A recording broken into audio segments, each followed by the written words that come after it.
Hello there and a very good evening. Welcome to another episode of the People's Platform for the Newsfirst team. I am Jayamal Ratnayaka. Today is the 21st of April 2023. And on a day like today, 4 years ago, more than 300 Sri Lankans were taken away from their loved ones. And to this date, since 4 years, justice still eludes them. So on the 4th year remembrance of the 21st April Easter Sunday massacre, let us hope that those who have gone from us are at peace, and those who perpetrated this vile incident will be brought to justice, and those who have been taken away from us and the loved ones of the victims are given due justice that they seek for 4 long years. As always, People's Platform will seek to address the pertinent topics that are emerging in the country and as well as the world, and as well today we are here to talk about an emerging topic that could have global repercussions, and the topic for tonight is the dawn of a new world order. Why do I say that? I say that because recently there was a very interesting development between the BRICS organization. The BRICS is an organization that is made up of 5 emerging economies, including Brazil, Russia, India, China, and South Africa.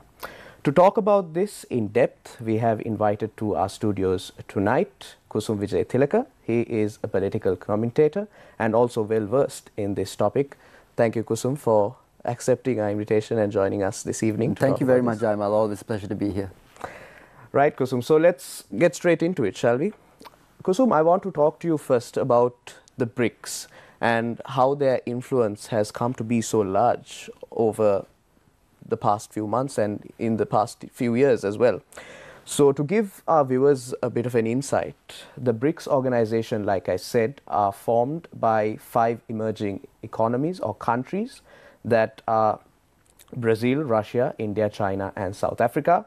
They make up 41% of the global population and also contribute 24% to global GDP. And my first question to you tonight, Kusum, is, like I said at the start of the show, is there a dawn of a new world order? Are we seeing the political power play shifting, and is Western hegemony finally coming to an end? Well, Jaimal, I think you raised the question in the right way, because the BRICS is very much sort of a response to the world order that you mentioned. Okay, so let's take a look at what this world order entails. There's obviously a lot of conversation around the Western hegemony. So let's take BRICS, for instance, and the BRICS Bank, the financial system, the IMF, for instance. These are all, even though there is significant Chinese interest in these multilateral organizations, there's a Western tilt to these institutions. Right. Okay, some suggest that these are instruments of Western political governments, Right. that these are used to sort of supplement foreign policy in other ways. But at the end of the day, in the modern context, the IMF, for example, has now for many decades been a lender of last resort, right? So Sri Lanka is a prime example. Yes. When all else has failed, when we've lost our credit ratings, we approached the IMF, for funding. Now, the IMF plays an important role within the international financial structure, right? Because as we've been told in Sri Lanka, it's not the quantum of the loan that Sri Lanka has applied for, it's the seal of approval that we get from the IMF. So Yes. the IMF has now built up a reputation whereby if there's a country within an IMF program, lenders around the world, whether they're bilateral lenders, whether they're other multilaterals like the World Bank, etc., they have a certain amount of confidence in that country. Right. Now, to just take you to BRICS, as you said, BRICS consists of 4 very large economies, and South Africa, which is also a very large economy on the African continent. The concept around BRICS was initially developed by, I think it was the president of Goldman Sachs and some of his analysts. Okay, Right. so the idea in, I suppose, the late 2000s, so maybe around about the dawn of the financial crisis, I think analysts around the world started recognizing, well, they had recognized emerging markets further east. Okay, BRICS is sort of an amalgamation of some of the largest economies in the world, and as you said, Brazil, Russia, India, China, and South Africa, they account for a significant portion of global GDP. Also significant is the amount of trade that it accounts for. Now, BRICS is sort of conceptually meant to not only be an alternative to the Western model in the IMF, etc. It's also meant to supplement. So it's not that you have to choose one or the other. It's not that aggressive. The other side of the coin is that it's been the BRICS as an organization, as I said, the concept started in the late 2000s, and it's been growing steadily. Has it reached its potential? No, not even close.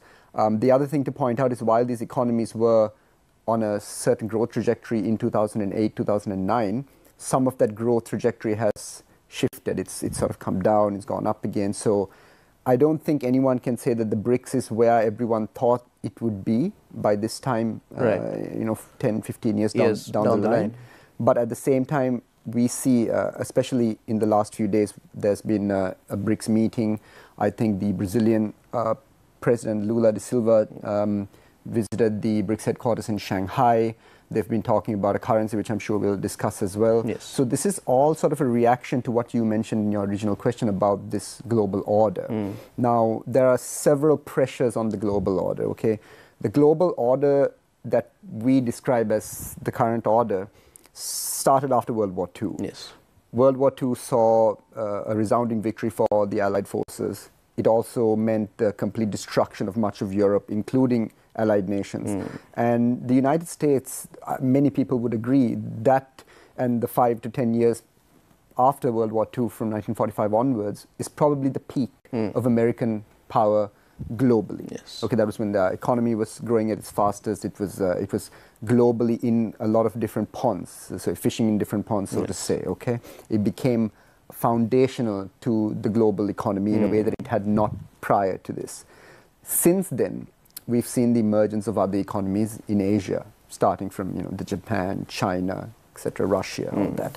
And we've seen since World War II the Cold War, where we were looking at sort of a multipolar or a bipolar world with a very powerful nation in Russia and an even more powerful nation in the Western Hemisphere, in the United States. So we've sort of been shifting away from the focus of all power and all financial power from the United States. It's been shifting away because of the growth of China.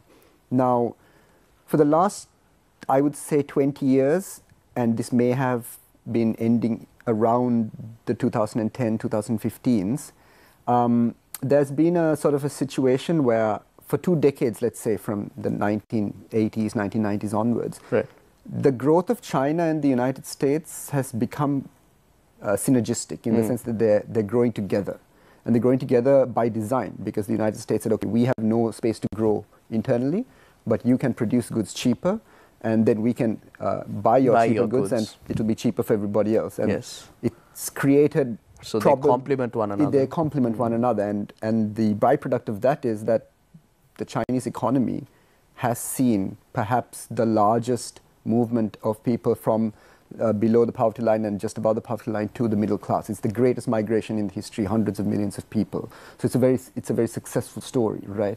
And now there are pressures on the Chinese side as well, because there's a demographic imbalance. We've seen some major protests in China regarding the financial sector, COVID, the zero COVID policy. So there are now pressures on this international system on both sides. The United States has gone through a period of war, economic pressures, political instability. So the United States, many commentators believe, has sort of relinquished some aspect of its role as a global leader. Okay. Now, it's true. You can look at that from different ways. A lot of people, for example, from the political left, suggest that this is a good thing. Many people suggest that America being a leader in the global space is a positive. So it really depends on your perspective of this. But the BRICS, to come back to your question, is about countering or providing an alternative as well as supplementing these financial structures. And because it includes Russia and China and India, which have various which have various relationships with the West, it's seen as somewhat of a competitor from the global South, which is sort of competing with the current international order. Right. So, to answer your question about whether it signals an end to this global order, I think there's been a dilution of the global order, a shifting of the global order.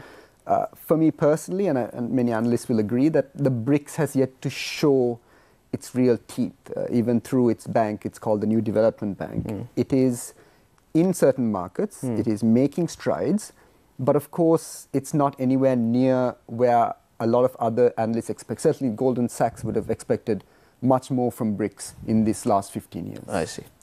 So, Kusum, talk to me about the de-dollarization topic. Yeah. That has been a topic that's swirling in the media sphere for a couple of weeks now, ever since Iran and Saudi Arabia were brought together by China after 7 years. I think it was the first time in 7 years that diplomats from Iran and Saudi Arabia had formal talks with one another in China, which is a huge step for China. And now we are hearing about the de-dollarization topic, which has maybe come as a surprise to the US? Yeah, so two things. Just to touch on the Chinese negotiations between Saudi Arabia and Iran, a big deal, obviously. You're well aware of the Sunni-Shia conflicts over many, over thousands of years, perhaps. And these are the two central antagonists in the Middle Eastern region, Exactly. correct? Having said that, I think the Chinese overtures towards peace, I view it as a little bit superficial, but certainly just the optics of it. Having a Chinese leader, I think it was a foreign minister, Yes. having MBS and a representative from Iran. It's a big deal, Yeah. at least in terms of optics, and it's showing that, there's a different leader in the world that's willing to. So from an optics point of view, it's important. The de-dollarization conversation is deep. So let's start with basically where it comes from. It's called the petrodollar hypothesis. So the petrodollar hypothesis suggests that the value of the US dollar and its position as the reserve currency in the world is partly or significantly derived from the global demand for US dollars for the trade of energy and other goods. So global trade is virtually everywhere, 80% carried out in dollars. Okay, so there was a Bretton Woods. Previously, the dollars, global currencies were pegged to gold. They took away that system. President Nixon, I think. President Nixon. Now we are in an era where the subject of the Western global hegemony brings out the subject of currency and the US dollar's preeminence as the global reserve currency.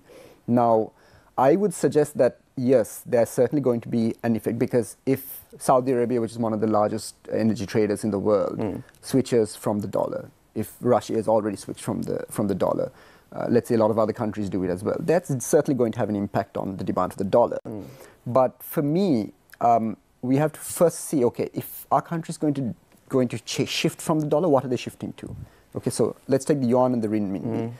The yuan and the renminbi is great if you're doing trade with China. Okay, and a lot of countries do have trade with China. But at the end of the day, what makes the dollar different to the renminbi? It's that the financial system that underpins the US dollar is a lot more open. There's a lot more data. There's a lot of reporting. Now, you can point to American financial reporting and say there's some things that are suspect, but the fact of the matter is it's by multitude of 10 or 100 times, it's way more open than the Chinese system. You have a lot more access to information about the American economy. And that builds an intrinsic value around the US dollar, because you kind of understand, you have a better understanding of what is underpinning this, what are the economic strengths that are underpinning the US dollar. And while we're talking about de-dollarization, we're talking about it today in 2023 at a moment when the Chinese economy is not at its best state, right? It's already had to, I think, scale back its growth projections. There's a demographic challenge, as I mentioned. There was a very recent property collapse with Evergrande, a major Chinese property developer collapsing. And So, and there's also been various other things, for example, the issues surrounding the founder of Alibaba. You know, there's a Jack Ma. conspiracy around Jack Ma. So there are certain issues with openness in the Chinese system. And at this stage, I think de-dollarization is a little further down the road, if at all. And even if we shift from doing trade in dollars, the size of the American economy suggests that it may be a while yet before the dollar loses its preeminence as perhaps the most valuable currency in the world. Right. So I want to talk to you about US-Saudi relations as well. We know in 1945, when the petrodollar was created, how President Roosevelt struck a deal with the leaders of Saudi Arabia.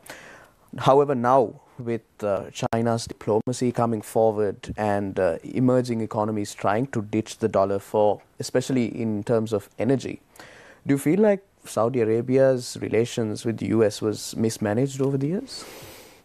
I can't use the word mismanaged. Certainly the Saudi relationship with the United States has had a lot of advantages for both Saudi Arabia and the United States. In fact, the Kingdom of Saudi Arabia is very much a client state of the United States, or has been a client state of the United States for more than 30 years. Okay. Now, we've seen a realignment. I think we can use the word realignment quite a lot when you're talking about the modern international relations context. Yes. Saudi Arabia, even with Iran, you know, even with these very superficial overtures, even in its they've sort of cooled their tensions with Qatar to a certain degree. Okay. Yes. They've talked about when the oil price was quite low, there was all this conversation about Saudi Arabia diversifying away. You saw women being allowed to drive. There was a real culture. They're trying to make a cultural shift there, and sort of at least to promote a different view, a different idea of Saudi Arabia. Okay. So this is all happening.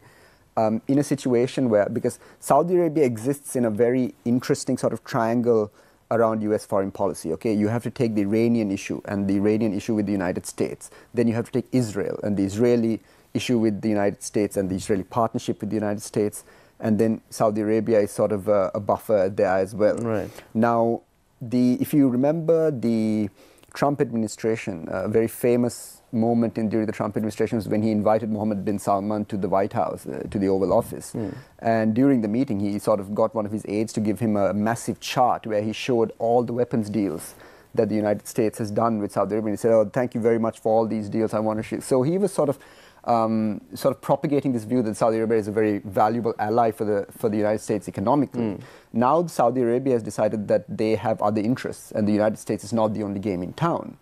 How the United States reacts to this is what's really interesting, and that's what remains to be seen. Right. So we are in conversation with Kusum Vijay-Tilaka, political commentator, especially in terms of how the world order is shifting and the influence of emerging markets and economies such as China, India, and so on will affect the global power plays and dynamics. We will cross over for a short commercial break. Stay tuned to the People's Platform. We will be right back.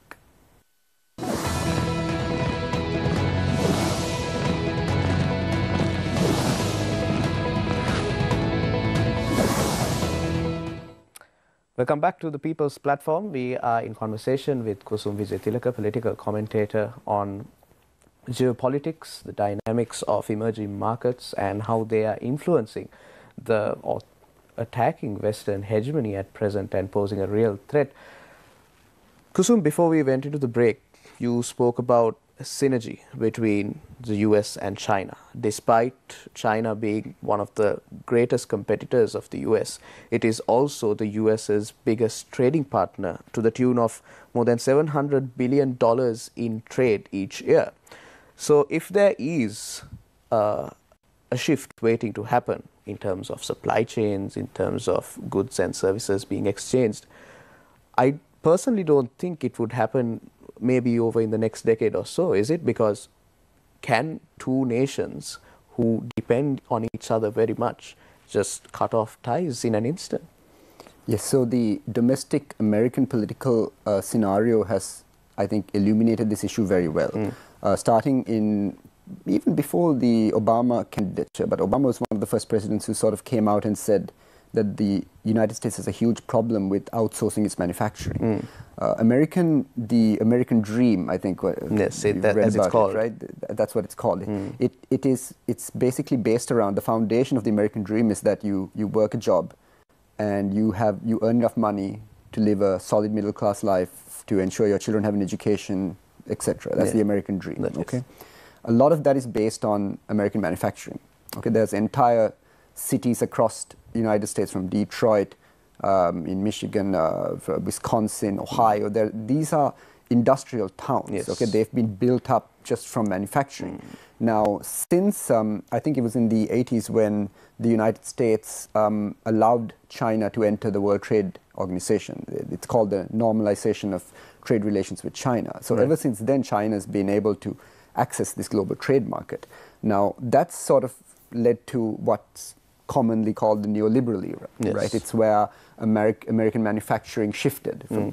You may remember the 90s conversations around sweatshops, Nike making shoes in China, and exploiting labor. So this is part of the American growth story, and it's part of the Chinese growth story. So there's no getting away from that. But what happened is throughout the 90s and the 2000s, by the time it came to Obama's candidacy, much of these cities that I mentioned, the auto industry and manufacturing, from the GMs to the Ford, to the Ford, everything was collapsing. All the manufacturing was moving to China and to the east, and all those manufacturing jobs were gone. And a lot of the manufacturing jobs that remained were mechanized. There's a lot of robotics involved. So technology has also displaced workers in the United States. Now, this became a huge political issue, because what you saw is previously solid democratic voting cities started shifting to the right, because they noticed that no one was paying attention to the fact that all these jobs were shifting to the east. Far from it, the American media and the political landscape was saying that this was a positive thing because it's lowering prices. So since the Obama era, and it really accelerated under Trump, that's why the China trade war began, the United States has been sort of very clear that they can't continue to offshore its manufacturing, right? So the United States has its own problem, because if it onshores manufacturing, it increases costs. So in that case, stagnant wages are going to have to start increasing. So that's a whole other conversation. issue. But in terms of this synergy, I think there was a writer called Niall Ferguson, Professor Niall Ferguson, Scottish-American researcher, professor. He suggested something called the Chimerican divorce. So China and America, Chimerica, and he calls it the Chimerican divorce. And he shows how over time the United States has been decoupling from China, because they noticed that China's basically used the United States market to grow its own market. Now, this shouldn't have come as a surprise, but from a political standpoint, if you think about the political parties in the United States, both of them have been on the side of normalizing relations. So now they've come to a stage where they have to sort of go back and tell the people, this was a mistake, or at least something that we should have controlled better. So in that situation, China, on the other hand, right? China's been growing at 5, 6, 7, 8% for a very long time, as we said. But more recently, we've seen China having to say we were going to grow at 6%, no, now we're going to grow at 2%, 3%. And then COVID-19 came about, and the Chinese COVID zero policy has created a very significant problem for the CCP, for the Chinese Communist Party and Xi Jinping. Amidst all this, China's own issues in the South China Sea, the threats to Taiwan. So all of this sort of brings in this supply chain narrative. Okay, so if we just list the top 15 countries by the size of their economies, you might think these are 10, 15 most important countries in terms of the world economy. But in fact, that's not quite how it works. It's what your industries are. So a country like Taiwan, for instance, is not a very big country in terms of global GDP. But it controls perhaps the most crucial thing in the modern economy, and that is the manufacture of semiconductors. Right? So all Taiwanese companies operating in China, of all places. You can look at Russia. Russia is roughly the size of Mexico, a little bit bigger than Mexico and Spain. But the Russian economy becomes a superpower when you consider it through the lens of the global supply chain of energy, natural gas and petroleum. So the American global growth story is now a little bit of a confusing story. So they're not quite sure where the next growth spurt comes from. Obama, in fact, tried to normalize relations with Russia and Putin. He said they wanted to do what was called the Asian pivot, the pivot to Asia, where he wanted to further normalize relations with China, get into more trade deals. Right. Trump comes along and does a 180. He says, no, we're going to get out of trade deals. Going to make America great again. We're going to shift this emphasis on China, away from manufacturing in China, and bring it back to America. the United States. Right. And Joe Biden has in fact continued much of the Trump foreign policy. I see. He's doubled down on some of these. He's not reneged from the trade war. He's in fact taking it a step further. And even in the manufacture of semiconductors, the United States is now threatening the industrialization of the European Union. It's threatening the semiconductors industry worldwide in Taiwan and China. Of course, with some help from Taiwan. Taiwan itself understands that having your largest production facility in a country that considers you part of their own country, China, is not a very good idea. The Taiwanese semiconductor manufacturing company TSMC has started building a high-tech manufacturing plant in Arizona in the United States. Nice. Okay. So this is the shift that we are seeing. Okay, how far it goes along, it really depends, because a lot of things are in flux. The Russian situation is in flux, the Chinese situation is in flux, and the United States is in flux because they are also sort of reimagining their supply chains. India, a very powerful nation, right in the middle of the global trading nexus. India is part of BRICS. Okay, China is also part of BRICS. Yes. India last year around this time had a actual war with China on their border, a little war, let's say a small war, where there was exchange of no artillery exchange, but there was fighting with poles, knives, swords. I think there was about 150 deaths, depending on which source. So in that kind of climate, India also finds itself as part of the overall security structure of this part of the region with the United States. So India finds itself in a very precarious situation where they have to get along with China, they have to get along with Russia, they have to get along with the United States, but at the same time the United States has huge tensions with China and Russia. So this global game, I have a feeling, is only just getting started. So it's really difficult to tell where it's going to go. Let's localize this story a bit. Countries like Sri Lanka, who are very less influential compared to the major players in the global markets and global economy. What sort of path should we take? What sort of stance should we adopt? Because we know Sri Lanka relies heavily on China, on India, and even the US when it comes to the IMF, because the US is the IMF's biggest contributor, if I'm not mistaken. So against as a backdrop, how does Sri Lanka position itself? And we know that our location is of strategic importance to many countries, from India to China to the US, in terms of security, in terms of surveillance. So given all of that, how does Sri Lanka position itself and align its foreign policy to make sure that it can weather any sort of development that comes from maybe the West, the East, and anywhere in the world? Yeah, I think Sri Lanka's, to discuss Sri Lanka's alignments, you have to consider where we are right now. Now, Sri Lanka has this long-term non-alignment policy. Yes. How much faith you put in, or how much weight you put behind our non-alignment status is up for debate for me.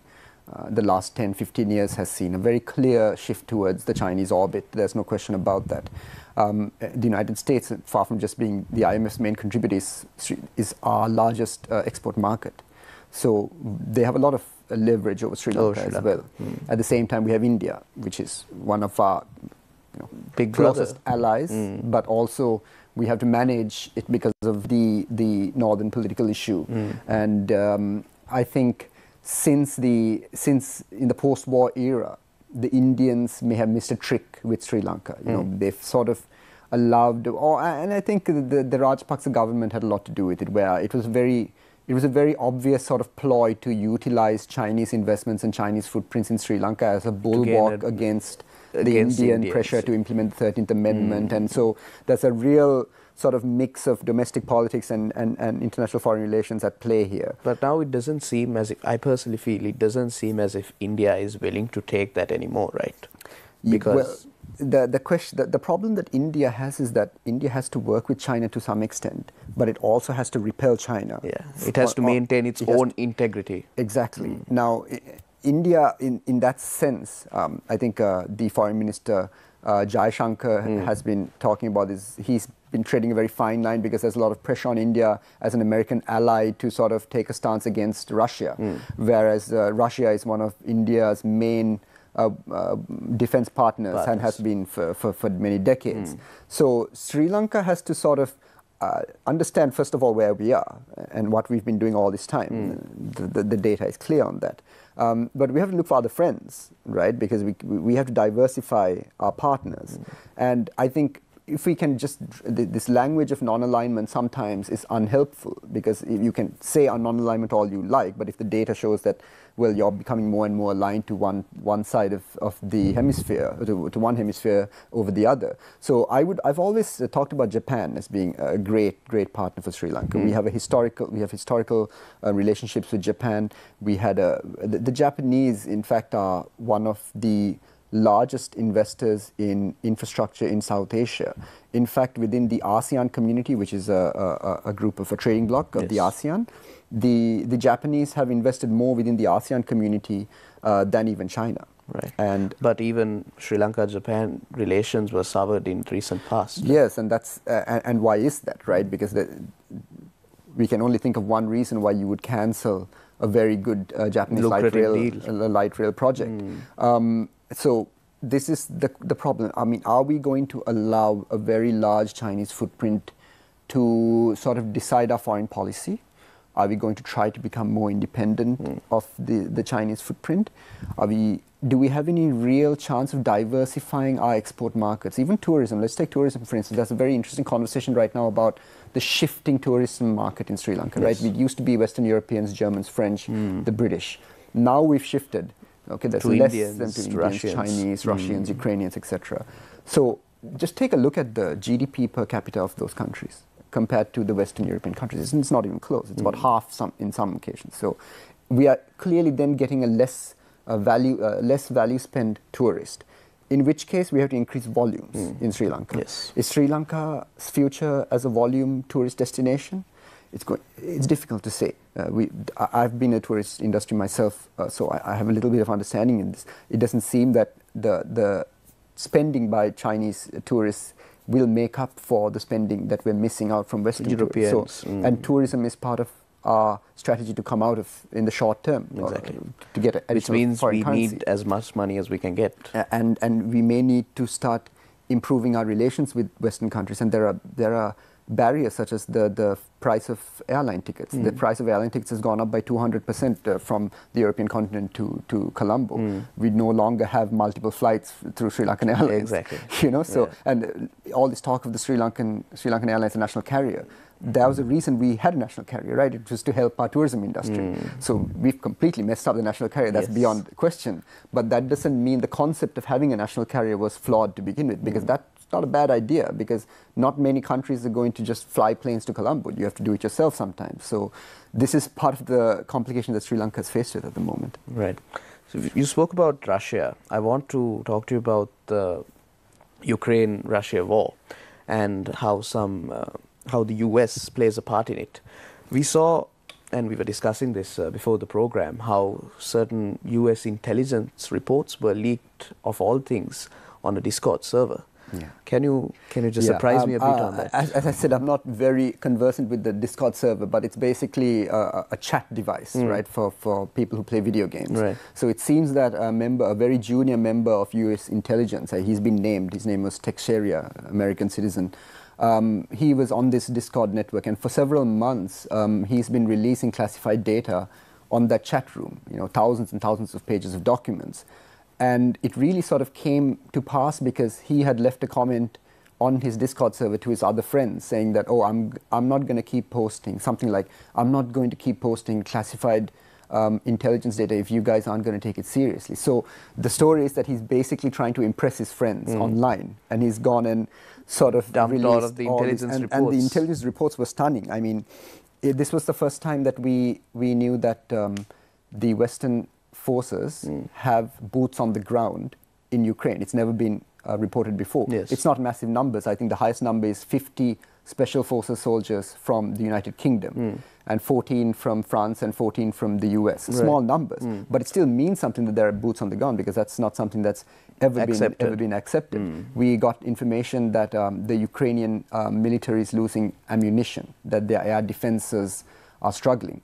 We've also got information that the Russian forces are completely sort of understaffed.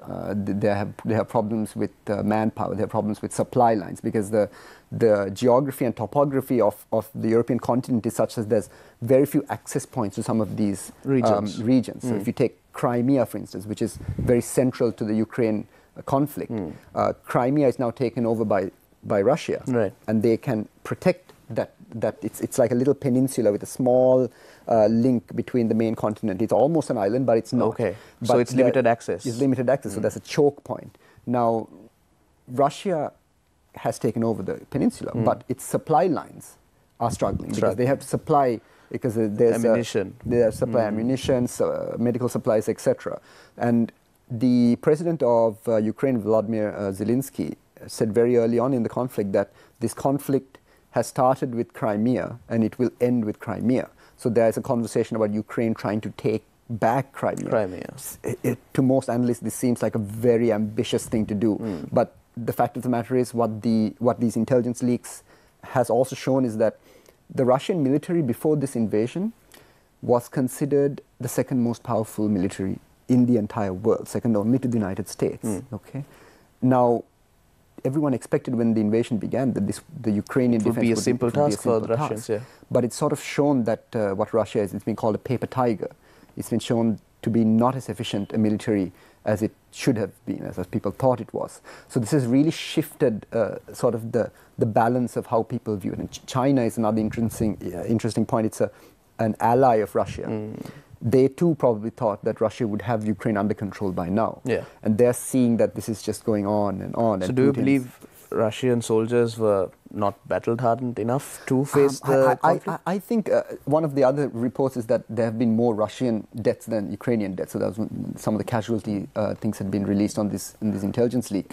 But I think the fact of the matter is that the Russian military has just depleted. It hasn't been modernized, and it has major supply chain issues. So it's just not efficient, because fighting a ground war on large continental spaces requires a lot of experience, and Russia built up a huge amount of experience over 4 or 5 decades of constant conflict. Much of that experience has withered away in the last 20-30 years, and they haven't been able, because of their economy, they haven't been able to update their military. So this is something that I think has taken a lot of analysts by surprise. And also on the other side, it's the American and the European support to Ukraine that is keeping this conflict going. And I think the very logical critique of this war is that if the US and the West wanted peace, they could get it, because they could force Ukraine onto the negotiating table. But even, they're not. There were leaks. There were more leaks, not this particular leak, but in December there was a leak that showed that Ukraine and Russia were ready to announce a broad peace deal in April last year. But there was a surprise visit by then UK Prime Minister Johnson, Boris Johnson. He went a surprise visit to Ukraine and told the Ukrainians not to accept any peace deal, and saying that we can, because they see this as an opportunity to weaken Putin and the Russian flank. So I think the West has to push for some kind of peace negotiation. I think it might be coming sooner than people might expect. Right, certainly very interesting developments in the global aspect, and Sri Lanka also, being located in a very strategically important location, must navigate its way through all of these obstacles. We were engaged in a very interesting conversation with Kusum Vijaytilaka, political commentator. Thank you very much, Kusum, for joining us this evening. Although we unfortunately don't have enough time, I would like to delve deeper into this topic and much more. Unfortunately, that is all the time we have for the People's Platform this evening. Thank you and have a great night.